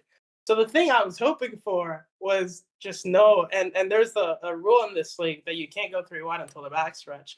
So if you had a restart wreck, or if you had wreck on turn 1, I was going to finish 8th. So the main thing I was thinking was, I just hope it stays green. And when Ricard took the white flag, I just screamed. I think my team might be a little annoyed at me because I might have yelled a little loud. I thought it was going to be my win there, but yeah, had that big block added too. I guess that's what you got to do, but I really don't think he had to be that excessive. But Yeah. If I'm gonna lose the win, because the thing that happened was I had to get back up for turn 3. I was kind of set up wrong because I was aiming back up the track so I wouldn't be on the apron. So just got the car a bit upset out of the turn. But if that thing's gonna happen and you're gonna lose the race because of that, definitely happy that the person who won it was Diego, and that side by side finish. I think you're gonna have it on the highlights. Oh, absolutely. I think it's already on the list of our top 5 of the month best finishes. June, still an incredible run for yourself. Thanks for giving us the drama and the flair at the end. But before we let you go, the floor is now yours for any shout outs. Yeah, as always, I want to shout out my teammates. They when we have a good run like this, it's because of them. It's not an individual driver effort. It's very much a team effort. Planning out the strategies, trying to give each other tips just to how to save on the long run, how to be a little bit faster on the short run. All of that, I couldn't do that without them. So just incredibly lucky to have GRR supporting me. And yeah, shout out to Diego. Been a long time coming. He's had maybe not the most pace-based win, but he's had a lot of races where he was actually one of the fastest cars on track, and just strategy didn't play out. So I guess it kind of all balances out in the end. Definitely deserved. It was a long time coming, and it's not going to be the last time you see him on victory lane. So just happy for my teammates, and yeah, hope y'all had a blast watching that. It certainly was. I'm still trying to catch my breath and also find my voice back after that. That will be the 09 of June White. Congratulations and good luck at Dover next week. Thank you. Well, as we go from second place, let's go to third place. Another driver that had to march his way through traffic and thought he had the run, but had to watch the other drivers get it done. We got Kyle McCoy with us. Kyle, you come away third, but with how chaotic that overtime attempt was, how are you feeling with the third place finish? Yeah, I mean, I was just telling somebody that coming out of that, I'm pretty happy. I was gonna finish there anyway. I feel bad for the 2 guys that stayed out, but at the same time, if you get to the white, that's got to be the call. And Scott honestly did a great job hanging on, but everybody was just kind of fish food after that. So I'm pretty happy with third. It was a great finish. I got a front row seat. That was pretty cool, but kind of got locked in the bottom. It's so hard. The third, fourth lane just can't see. Somebody didn't go in front of me, and I can't go 3 wide to the backstretch, which I totally respect as a rule because that's the reason we made it. But just wrong place, wrong time. Tim, we take those. It's a great run.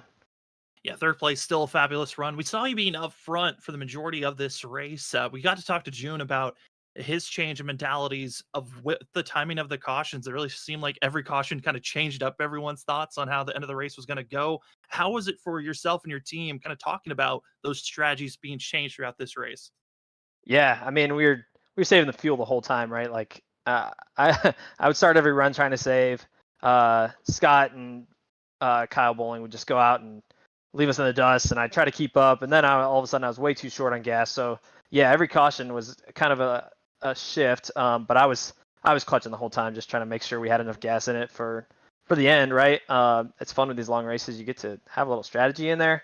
But about the middle, we figured out we could make it, and that's when I think everything kind of went crazy after that. So it was a fun strategy race. Michigan always is. You can't go far enough on a gas tank to really get away from strategy, right? So you're always going to have that kind of element to this race.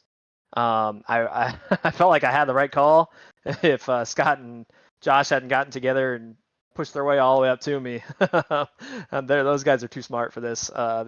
They made a great play, and we were going to finish have a great finish at the end, and then that last caution, all heck breaks loose. That's usually how it goes. So it was an interesting race for sure. Yeah. Yeah, it was fun for us with the booth, seeing all the changes and the way it have ebbed and flowed throughout the night. But Kyle, we're going to Dover, Pocono, Bristol, going to be our next 3 races. How are you feeling for those next 3 races that are coming up? I'm feeling pretty good. You got a couple concrete tracks there. I feel like I don't know, last year and a half, I've been burning more right front than I thought I used to, which might have been just getting a little faster, right? So I'm really working hard right now, trying to keep off the right front, which all of a sudden you come to this car and the right rear is burning off. So it's you don't really know what to expect setup wise. I love Dover. It's a great track. I feel like it really rewards discipline. I think I should be fairly fast there, but I'm sure there'll be a couple of guys that are kind of concrete wizards just like they are at Bristol. So we'll have a couple of those. I'd like to hopefully run the top 5 there, but Pocono, I really don't know. I don't know what to expect. Somebody's going to come out of the weeds and be good there. So I'm excited for the next couple races. They're obviously really versatile, and it's going to be a fun stretch of the schedule for sure. Yeah, I'm expecting it to be a good one as well. Well, Kyle, congratulations again on a top 3 finish. And before we let you go, the floor is now yours for any shout-outs. Thanks, boys. Shout out to my teammates, Nate, and Brian and Derek for some good runs tonight. I think we had some good finishes. Obviously, strategy kind of went wonky there at the end. Shout out to you guys for putting on great broadcasts. I I can't wait to go back and watch the call on the finish line. I'm sure it was entertaining. And shout out to Nate and Derek and Brian Lynch, who run this league and put on a great show again and again and again. I think we're starting to figure this car out and see some good finishes like this. Obviously, like I said, late caution makes it a little more exciting. So hopefully we give you a couple more of those, and excited to see what the next couple of weeks bring. Excited for it as well. I know for myself, I'm happy that we got a weekend free on Freaky Fast Broadcasting because I almost lost my throat, my voice on that final call. It was a crazy one. But Kyle, can't wait to see how you perform in these future races. Congratulations again, and good luck at Dover next week. Love it, boys. Keep up the great work. We'll see you then. Thanks, Kyle. Well, that's your 3rd place finisher, and now we head over to our spotlight driver, a driver that's been trying to find consistency. Like how many laps he was actually. Sorry, Derek, for taking you away from that conversation. We'll send you back here quickly, but first we got to talk to your spotlight driver. Got a massive run, one of the biggest movers of the race, finishing in 6th place tonight. How are you feeling after that performance this evening? Pretty good, guys. It's been a while. That it has. We're happy to have you, Derek, talking. Give us your thoughts on tonight's race. How was it ebbing and flowing for yourself? Because it seemed like everyone was seeing the change with all those cautions coming out. Yeah, the cautions definitely helped. I kind of saw off a lot slower than what I thought. I just couldn't get a good lap down for qualifying. In that first run, I was kind of figuring out the car. And as the race went on, I was getting more comfortable, when I can get on the throttle. Coming out of the corners, and the cautions definitely helped me out, gave me a better finish than probably what I could have had if it was all green. And that it did. That final caution putting us into overtime. We only have 1 overtime attempt. You started in 13th on that overtime attempt. What was your mindset before it went green, and also driving through the field to get 6th place at the end there? Yeah, my whole goal was to save tires, and then towards the end of my run, pick off as many cars as I can and get a nice top 15 finish. So coming away with 6 is, I couldn't be happier with that. Well, Derek, congratulations on a top 10 finish in this season, and we hope for more to continue on. Before we let you go, the floor is now yours for any shout-outs. Yeah, no, thank you guys. I appreciate you guys. It really has been a while. I think it's been a couple seasons since I've been on. So always love the broadcast, and you guys really are the best I've ever seen on YouTube. So thanks, guys. Well, thank you for putting on the show. That's the 20 machine of Derek Offerman, up 14 positions from where he qualified and comes away 6th. Congratulations and good luck at Dover next week. Thank you. As that will finish out our interviews here this evening, we got to see our one and only overtime attempt. and Diego Valle, June White. What a show they put on. Scott Rickard tried his best to put the block, probably the biggest block you will ever see on a driver. Both went down into basically the apron and had to come back on the racing surface to make it to the end of the line, and able to come away was Diego Valle, actually, that got the win. A crazy race, and here's the way that they finished out. Your top 10 going to be the 68 Diego Valle winning over June White on a last lap, last corner pass over his teammate. June White second. Kyle McCoy going to get third. Thanks for coming up to the booth and talking with us. Kyle Bowling's going to get fourth. With Scott Rickard, old tires, falls down to fifth position. Also a shout out to Derek Offerman finishing sixth as our spotlight driver. Ross Tatum recovers for seventh position. Aaron Hale gets eighth. Ninth was Joshua Robinson and Trey Jackson finishing out our top 10. Look at other notable drivers. James Lowe from the way in 12th. Thomas Ogle recovering up to 13th after not the qualifying run. 14th after not the qualifying run he wanted. Also Ryan Lynch, great run for the 31 from the way in 13th.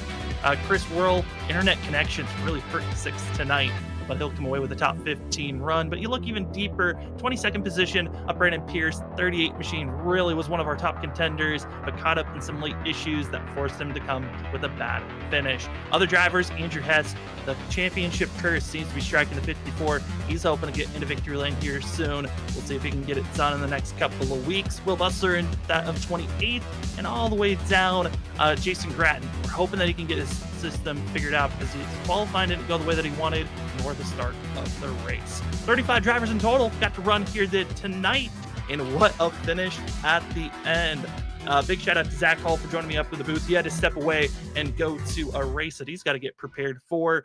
But for tonight, an incredible finish, one that, like I said in the interviews, we're most likely going to see in our top 5 finishes of the month. And July has been a good one. Really, you could say the whole entire week has been a great finishes. If you want to go see one of the closest finishes ever in Freaky Fast history, go check out Tuesday night. Identical coming across the line, first and second.